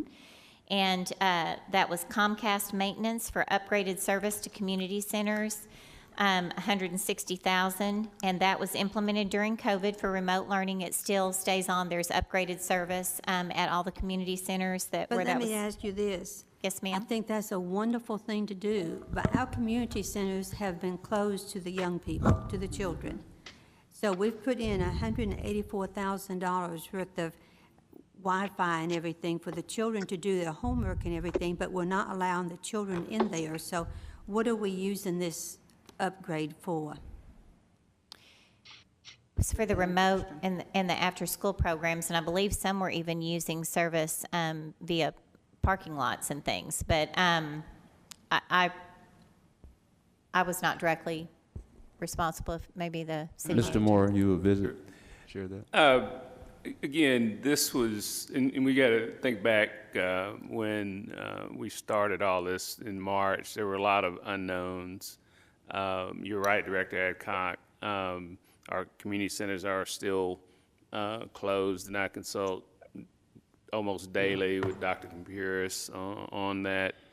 But we want to be prepared. We know at some point, and there, if we got to a point that all the schools were shut down, would this be an opportunity for us? And so we wanted to be prepared. We felt like it was a proper expenditure. And the good thing is, for instance, right now, we're operating a virtual program out of one of our community centers, and they're utilizing the enhanced services that we've installed. And then eventually, when we do get back to the normal operations, those children will be able to have better or enhanced communication abilities in our community centers. So it's not, I think it was wise to do it. And again, there was a lot of unknowns, but it is going to provide an opportunity going forward. Which community center is having virtual classes? We have a grant, the 21st Century Grant, that operates out of the West Central, and but it's only the teachers that are operating out of there from Henderson. Okay, my next question, Sarah, is the city attorney. Yes, ma'am. Where do I find how much we have paid out or have planned to pay out for lawsuits? When I look at their budget, there's no line item for payout for lawsuits. So where does that money come from and how do we get it? Anytime there's are you talking about like a court-ordered settlement? A court-ordered settlement. Okay, so part of that, you know, the municipal league contract that you all signed, or that you approved a couple of weeks ago, we have an arrangement where there's like an insurance where it's not truly insurance, it's a risk pool where they help to share that cost with the city, but it's not in the city attorney's budget. If, for example, it's a police department settlement, you know, when we had the budget amendment, one of the items on there was a couple of settlements amounts that were not in the original budget, and that was part of the funds that we had set aside for a settlement. So it falls within the department that is related to the suit, and it's just the city's share, and then the municipal league typically pays a portion of that as well. And then the contract with the municipal league is in general executive administration. So all civil service settlements come out of the police budget?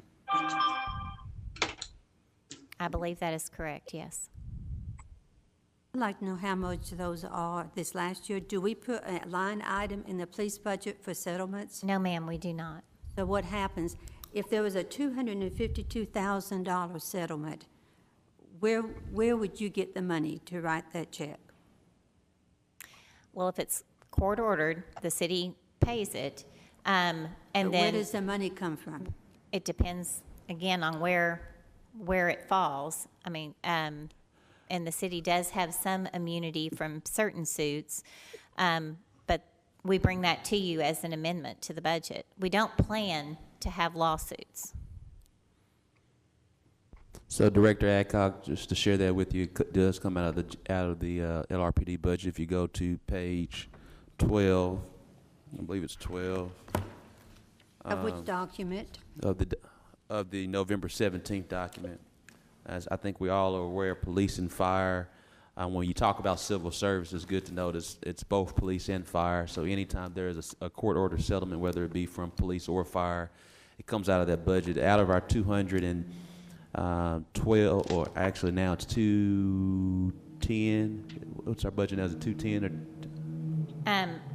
Yeah, it's Our 210 general fund budget, 54%, 54.2% of that budget comes from police and fire. And so generally, when there is, depending on the specifics of the court-ordered mandate for a settlement, again, as our CFO just shared, no one plans for a legal action on the settlement standpoint. It initially does come from the it comes from the LRPD budget, which is, as well as LRFD, which is majority of our city budget. It's 54%, so half of our city budget. And Mayor, that's just the personnel personnel. count. That if you look at page 33, that's where it shows the percentage of the budget.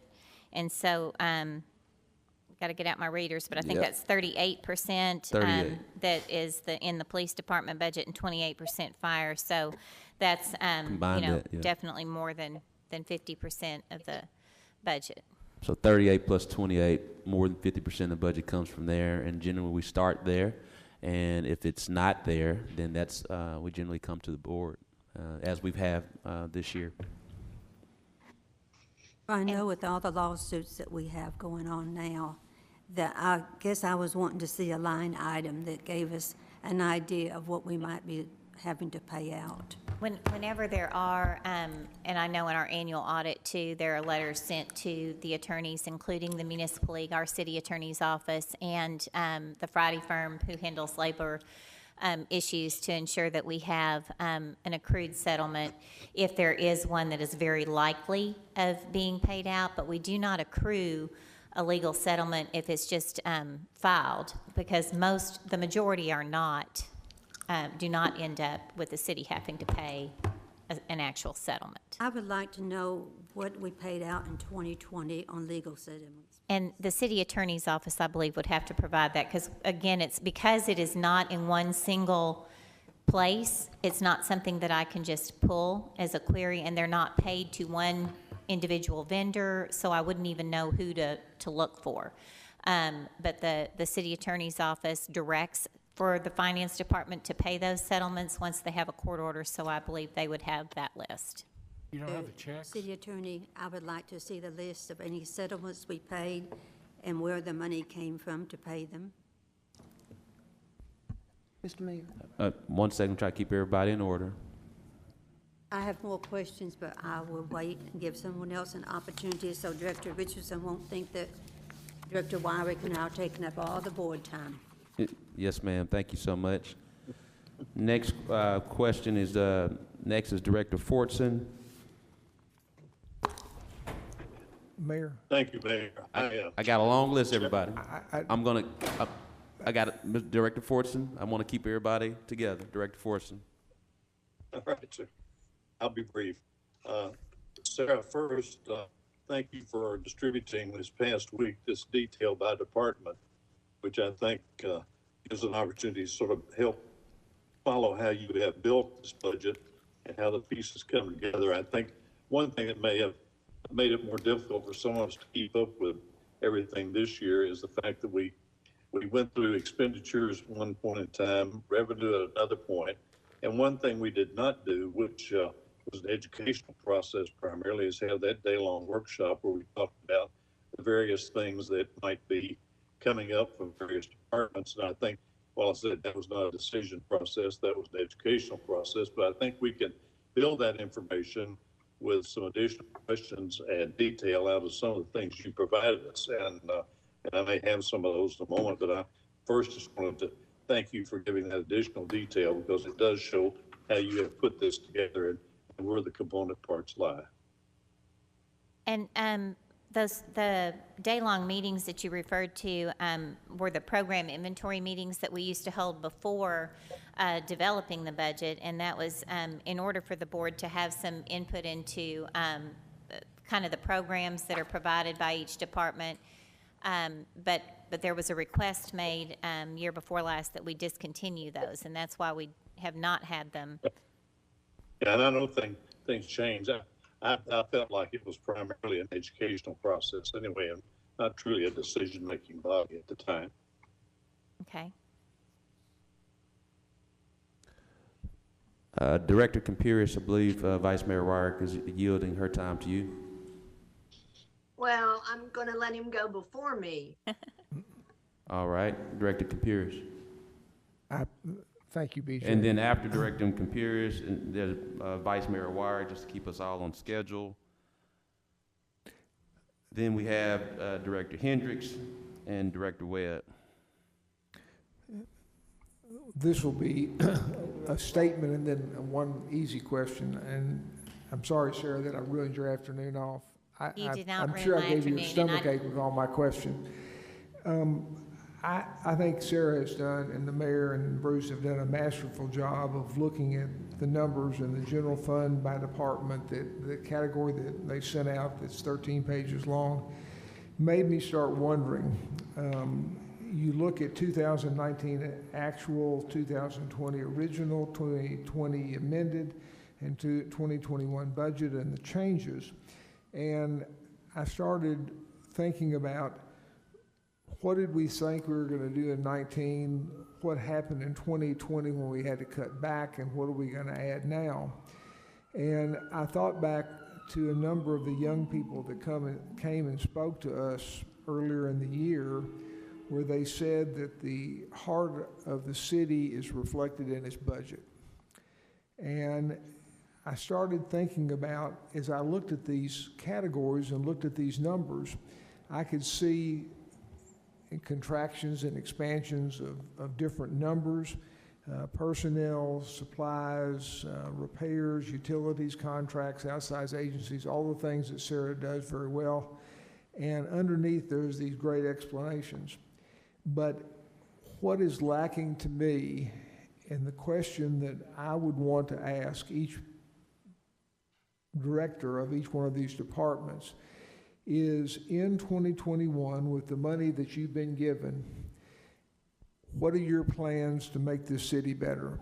And as Sarah and I discussed before, we did go through for 2 or 3 years a session at MacArthur where we were presented a wish list by each department. And I felt a little bit like when my children were young, that when I said, what do you want for Christmas? And the list was infinitesimal and the supply of money was a finite amount.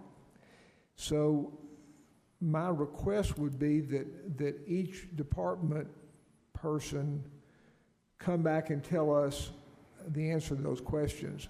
I would prefer that if we did it in person, at least for the major departments, so you're talking about parks and public works and things like that, where we could say to them, here's the money, what do you want to do with it, how are we going to do it, so we can really define as a group what we think are the important parts of the budget, and if we think that what they're proposing to do is what we want to do as proposers and fiduciaries of this budget. So that would be my request, and how you get it accomplished, I can leave it to Sarah and the mayor. And I've got a date tonight, so I'm leaving. Thanks. Vice Mayor Wyrick. Thank you, Mayor. I'll let Dean go first because he has the anniversary. The community programs, it's reflected on page 30. It sounds like we're going to put $6.2 million into the program through the end of 2021. And the money was taken away from the agencies this year because of COVID. And I have phone calls from different people that have agencies, and they're anxious about what we're going to do in 2021 in regards to restoring funding to those different agencies. Do we have a plan to do that? And I know you don't have to tell me today, but if you would let me know what that plan is so I can advise them in regards to how they apply for funding, or if they need to apply for funding, if everything's carried over that they've already submitted, you know, those kinds of things are what I'm being asked. So I know I'm getting down into the weeds. We're looking at a budget, we're looking at a bottom line number. But when we look at those numbers, I think we need to know what it is we're committing to, what our plans are, those kinds of things. So I would appreciate that information. And then on, I think it's slide 10.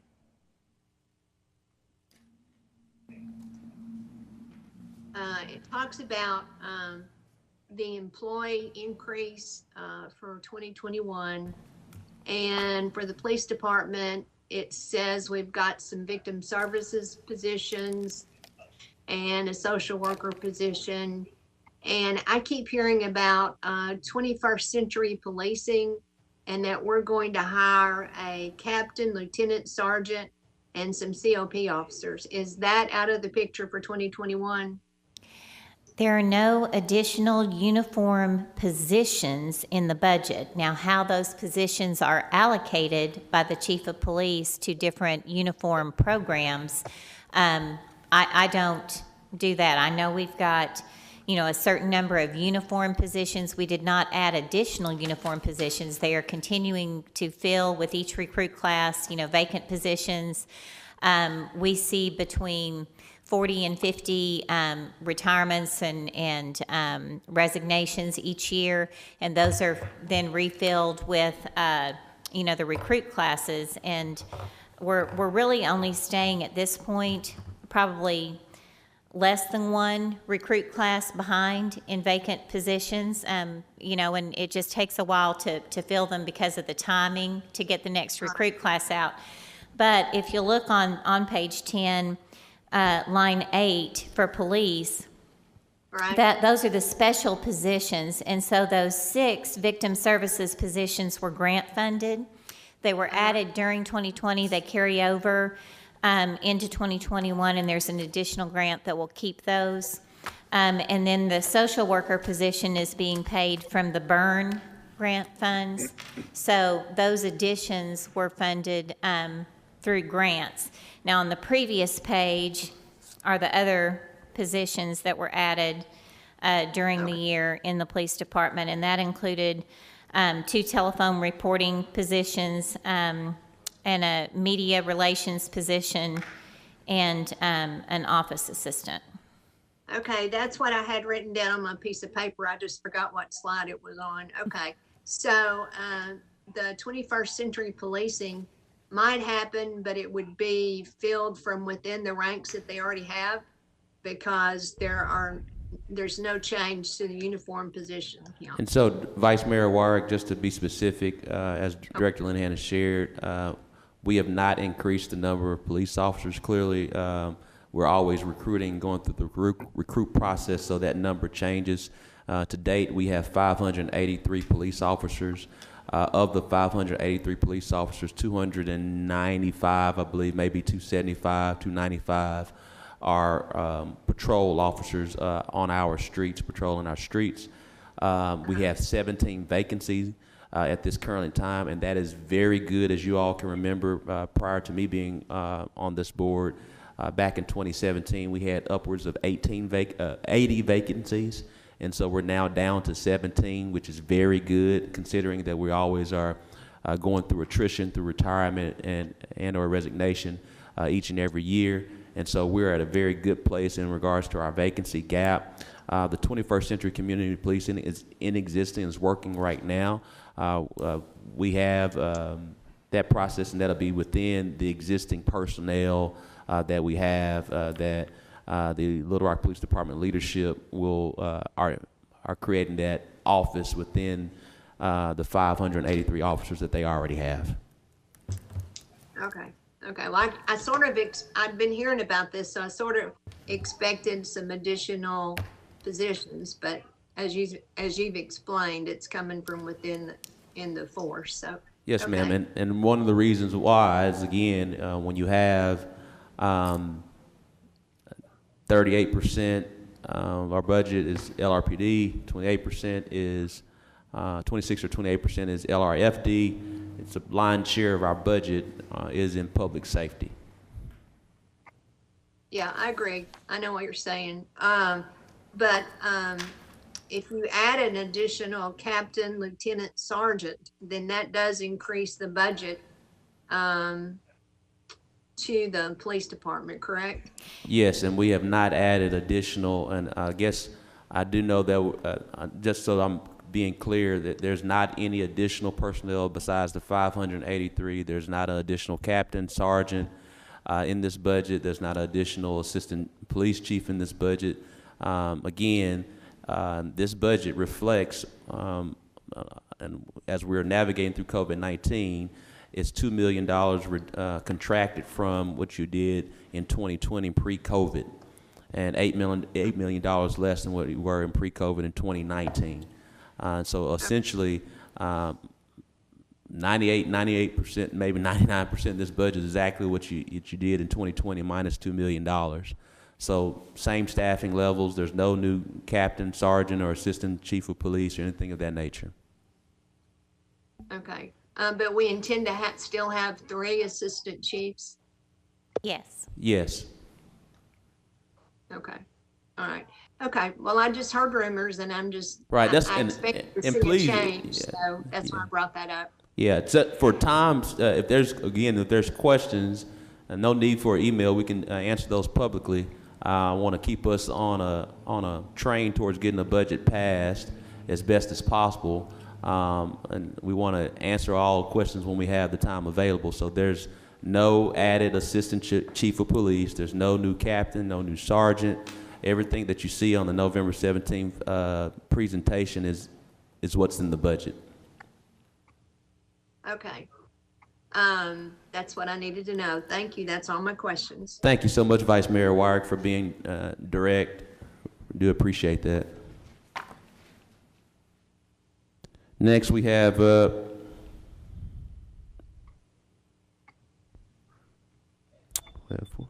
so I think we have now again Director Webb, and that may be, unless Director Hines, do you have a question? I have no questions right now. No now. question from Director Hines. We'll go back to Director Webb. Did you not get my name there? Oh, Director Webb she's shaking her head, so no question from Director Webb. Director Wright. Thank you. Mr. Moore, as I understand it, each of those community centers in the past had 2 recreation programmers. Are they still going to maintain that level next year, or will it stay at the reduced level that it is now? Dr. Wright, there hasn't been any reductions, I believe, from the rec programmers. We haven't brought everyone back because there's not any.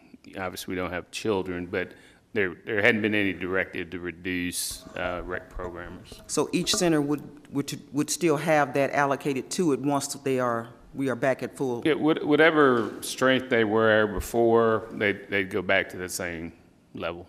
Okay. And again, keep in mind that that's from the 2020 adopted budget. Back in 2019, mid-year, when we made some adjustments that reduced the 2 golf courses and did other things, that was the new baseline moving forward. So everything is in comparison to the 2020 adopted budget. We had to do that to align our ongoing expenditures with our ongoing revenues. We can't fund salaries with one-time revenues, or we end up in trouble in a hurry. So I just want to make and sure. let me cut into that, and that's a very good segue. Again, is just if everyone will go back to the 2020 adopted budget, that is the baseline on how this budget was built, and then from there we had to make additional cuts. And again, anything that's changed in that budget from 2020 adopted is in the November 17th document. And any extra detail is in the document that was emailed to you by Mr. Moore on Friday afternoon. Okay, my next question is this. As I understand it, Mr. Moore, I can understand the concern with the numbers in the COVID. But we have full-time staff at the center, so if we're not going to open them to the kids, and this seems like it's going to go into next year. Correct.